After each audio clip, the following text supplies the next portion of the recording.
സഭയ്ക്കെതിരെ വിഷം തുപ്പുന്ന അജണ്ട കോൺഗ്രസ് നേതൃത്വത്തിന്റെ അറിവോടെയാണെന്ന് വിശ്വാസികൾ.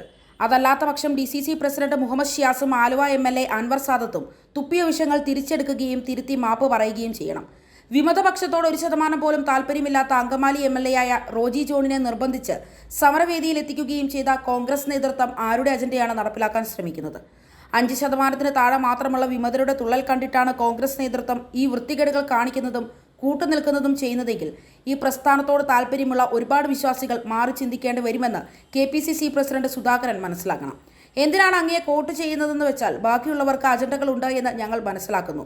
കൂത്താട്ടുകുളം നഗരസഭയിലുണ്ടായ അനിഷ്ട സംഭവങ്ങളുടെ പശ്ചാത്തലത്തിൽ ബഹുമാനപ്പെട്ട കേരള മുഖ്യമന്ത്രി ശ്രീ പിണറായി വിജയന്റെ പോലീസ് നയത്തിനെതിരെ എറണാകുളം ജില്ലാ കോൺഗ്രസ് കമ്മിറ്റി കടവന്തറയിലും ആലുവയിലുമായി സംഘടിപ്പിച്ച പ്രതിഷേധ സായാഹ്ന ധർണകളിൽ ജില്ലാ കമ്മിറ്റി പ്രസിഡന്റ് ശ്രീ മുഹമ്മദ് ഷിയാസും ആലുവ MLA ശ്രീ അൻവർ സാദത്തും വിമതപക്ഷ നേതാക്കളായ father Kuriakose Mundadan, father Rajan Punnakkal, Shri Shaiju Antony, Shri Riju Kanjookaran എന്നിവരുടെ ശക്തമായ സ്വാധീനത്തിന് വഴിപ്പെട്ടുകൊണ്ട് എറണാകുളം അതിരൂപത മന്ദിരത്തിൽ അതിക്രമിച്ചു കയറി പോലീസിനെ ആക്രമിക്കുകയും അധിക്ഷേപിക്കുകയും ചെയ്ത 21 അംഗ വൈദിക ക്രിമിനൽ സംഘത്തെ ന്യായീകരിച്ച് സംസാരിച്ചത് അത്യന്തം അപലപനീയവും പ്രതിഷേധാർഹവുമാണ്.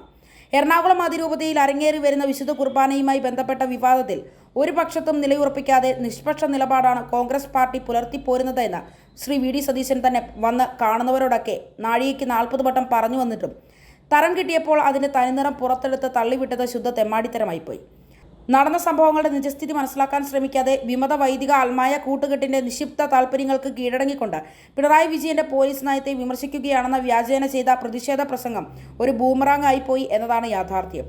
അക്രമികളും തെമ്മാടികളുമായ 21 അംഗ വൈദികാഗമ സംഘത്തിനെതിരെ സിറോ മലബാർ സഭാ സിനഡിന്റെ നിർദ്ദേശപ്രകാരം സസ്പെൻഷൻ നടപടിയും കാരണം കാണിക്കൽ നോട്ടീസും കൊടുത്തിട്ട് പോലും അതേക്കുറിച്ചൊന്നും പഠിക്കാതെയും മനസ്സിലാക്കാതെയും ജനാധിപത്യ ബോധമുണ്ടെന്ന് അവകാശപ്പെടുന്ന കോൺഗ്രസ് പാർട്ടി അന്ധമായി പ്രതികരിക്കാനിടയായത് ഒട്ടും ഭൂഷണമല്ലെന്ന് അസന്ദിഗ്ധമായി പറഞ്ഞുകൊള്ളട്ടെ. എറണാകുളം അതിരൂപതയിലുള്ള 5.5 ലക്ഷം വിശ്വാസികളും വിമതപക്ഷത്തിന്റെ കാൽച്ചൂട്ടിലാണെന്ന തെറ്റിദ്ധാരണ കോൺഗ്രസ് നേതാക്കളിലും വിമതപക്ഷം കുത്തിവെച്ചതിന്റെ പ്രതിഫലനമാണ് പ്രതിഷേധാർഹമായ പ്രതികരണമെന്ന് പറയാതെ വയ്യ. വിമത വൈദികർ അവർ ആയിരിക്കുന്ന പള്ളികളിൽ നിന്നും സ്ഥാപനങ്ങളിൽ നിന്നും അനധികൃതമായി അപഹരിച്ചു കൊടുക്കുന്ന പണം ഉപയോഗിച്ചുകൊണ്ട് കള്ളും കഞ്ചാവും വാങ്ങിച്ചു കൊടുത്തും സ്ഥാപനങ്ങളിൽ അനധികൃതമായി ജോലി കൊടുത്തും എന്ത് ഗുണ്ടായിസം കാണിക്കാനും ചൊല്ലും ചെലവും കൊടുത്ത് നിർത്തിയിരിക്കുന്ന ഒരുപറ്റം തെമ്മാടിക്കൂട്ടങ്ങളല്ലാതെ ഇവന്മാരുടെ പിന്നിലല്ല എന്ന് കോൺഗ്രസ് പാർട്ടി അറിഞ്ഞിരുന്നാൽ അത്രയും നല്ലത്.